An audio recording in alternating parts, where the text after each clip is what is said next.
जो जेवर पहनकर स्त्री चलती है, छम छम छम पायल बजती है, घुंघरू बजते हैं, ये छम छम पायल भी निकाल ली जाएगी। केवल तुम्हारी लाश, तुम्हारा जनाजा, तुम्हारी अर्थी उठेगी।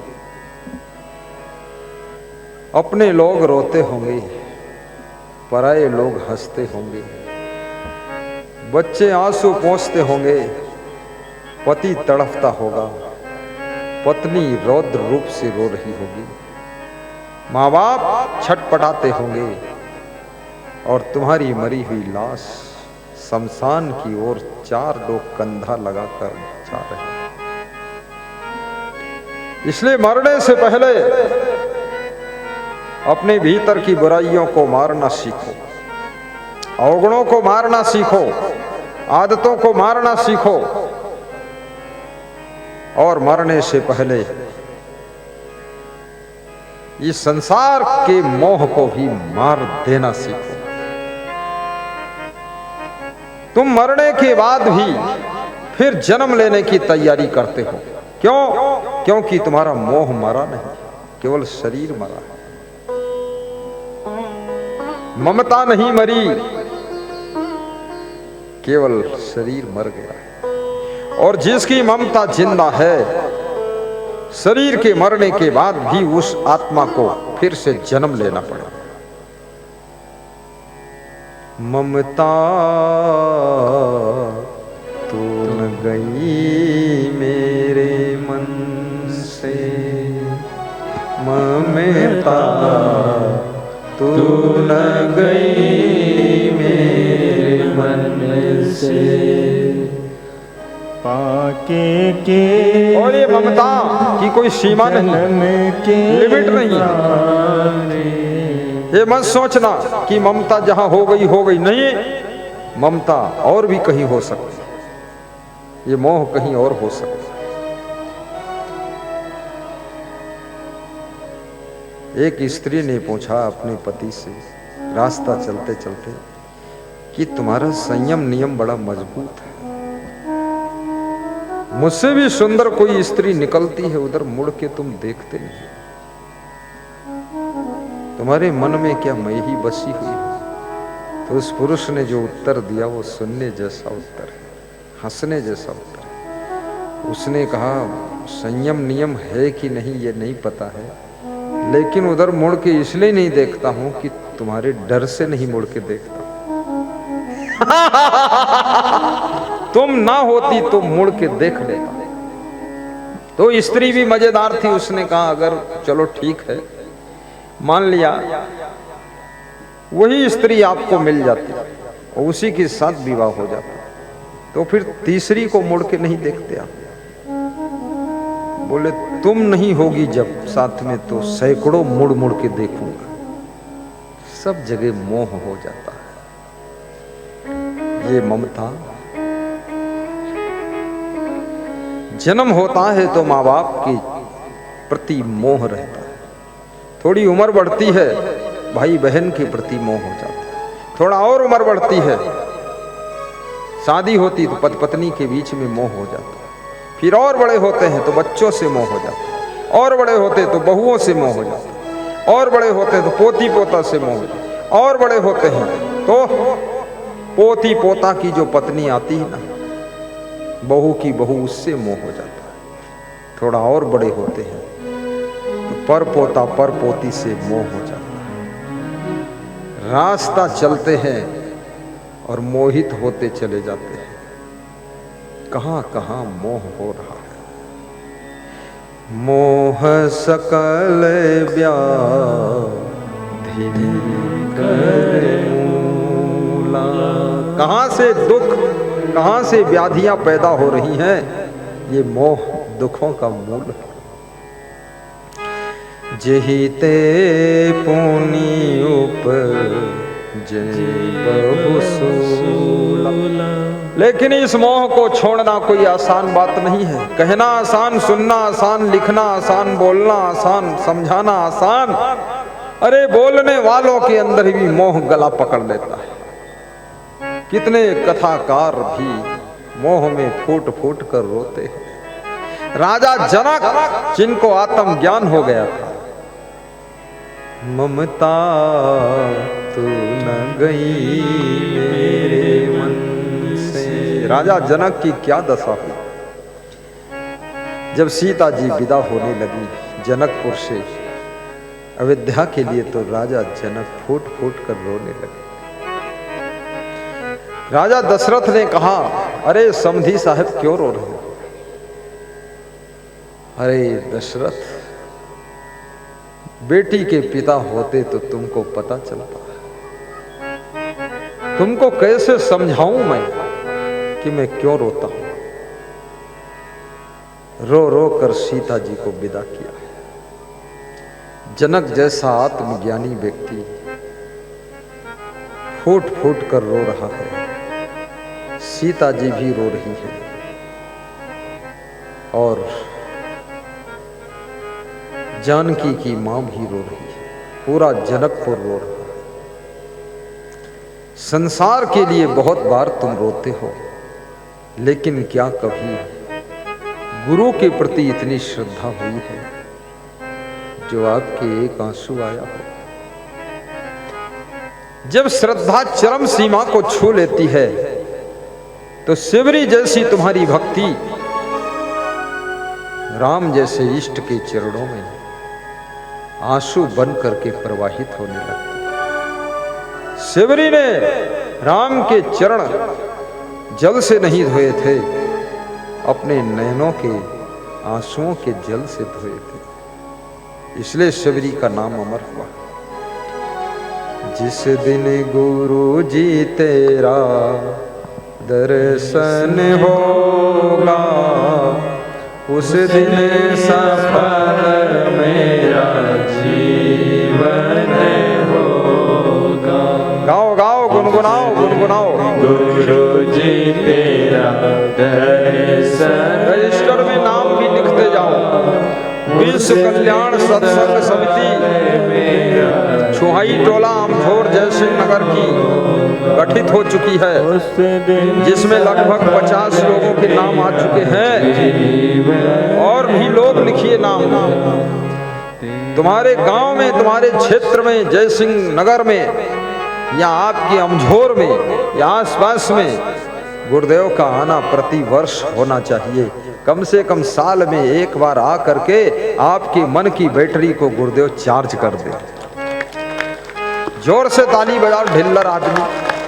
अपने मन के मंदिर में मैं तुझको बिठाऊं। मेरा तो हर साल आने का मन है। जब कभी नहीं आया था शहडोल, तो मुझे शहडोल की याद भी नहीं आती, लेकिन आ गया तो आपके प्रेम में फंस गया, तो इच्छा है हर साल आऊं। इसमें कितने लोग ऐसे बैठे हैं जिनकी भावना है कि गुरुजी हर साल आए तो बहुत अच्छा है। हाथ ऊपर उठाइए और ताली बजाइए। जिस दिन गुरु जी तेरा दर्शन होगा, उस दिन सफल मेरा जीवन होगा। तेरा मेरा रिश्ता गुरु जी बहुत है पुराना।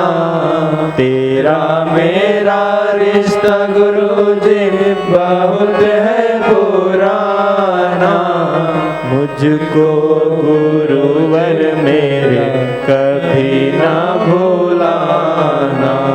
मुझको गुरुवर मेरे कभी ना भुलाना।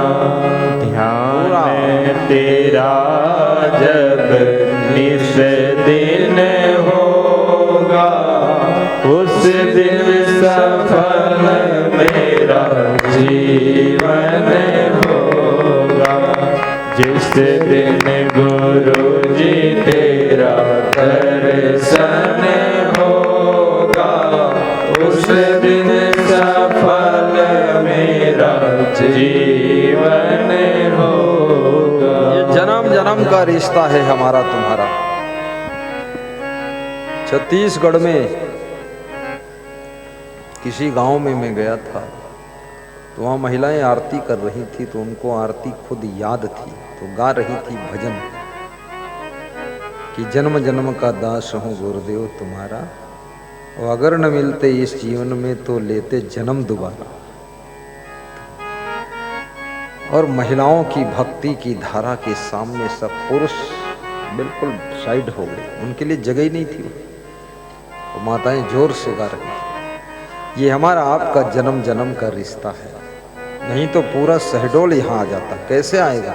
जिनसे हमारा रिश्ता नहीं वो आ नहीं सकते, और जिनसे पूर्व जन्म में किसी न किसी जन्म में हम मिले थे तुमको, तुम मिले थे हमको, वही यहाँ आएंगे, उन्हीं से रिश्तेदारी बनेगी। जन्म जन्म का दास हूँ गुरुदेव तुम्हारा। मैं सोचता हूँ, जन्म जन्म विचार करता हूँ कि हर महिला के अंदर किरण देवी जैसा विचार क्यों नहीं आया? गुरुदेव सभी महिलाएं यहाँ क्यों नहीं आई? सभी पुरुष हेमराज क्यों नहीं बने? और सभी पुरुष यहाँ आए क्यों नहीं? और वही आएंगे जिनके साथ में कुछ जीवन का रिलेशन है, भक्ति का नाता है। कहे रघुपति सुनो भामिनी बाता, मानहु एक भक्ति करनाता। और गुरु भक्ति के बिना भवसागर से पार नहीं हो सकता। क्यों?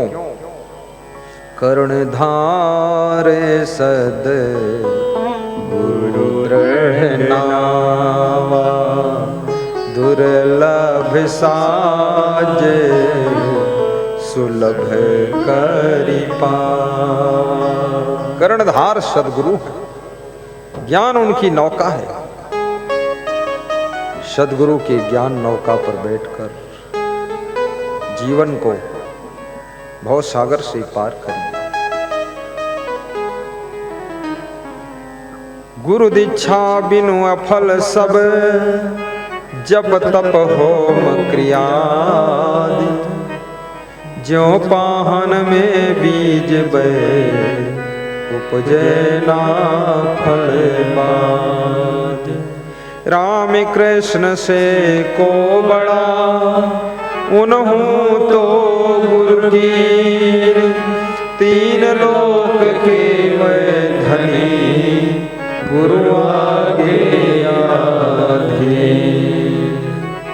गुरुदेव तुम्हारी जय जय हो, गुरुदेव तुम्हारी जय जय हो, भगवान तुम्हारी जय जय हो, भगवान तुम्हारी जय जय हो। एक बार जो दर्शन पाता है, एक बार जो दर्शन पाता है, वह आप ही का हो जाता है, वह आप ही का हो जाता है। क्या गोप्त तुम्हारी प्रीति है, क्या गोप्त तुम्हारी प्रीति है। गुरुदेव तुम्हारी जय जय हो, गुरुदेव तुम्हारी जय जय हो, भगवान तुम्हारी जय जय हो, भगवान तुम्हारी जय जय हो।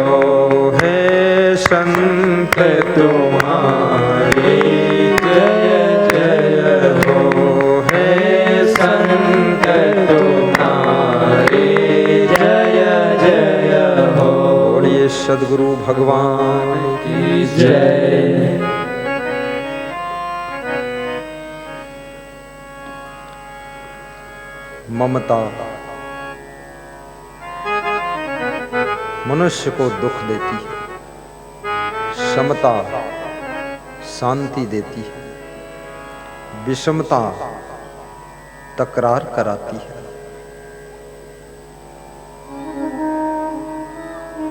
समता से जीना सीखो। संसार की माया मोह में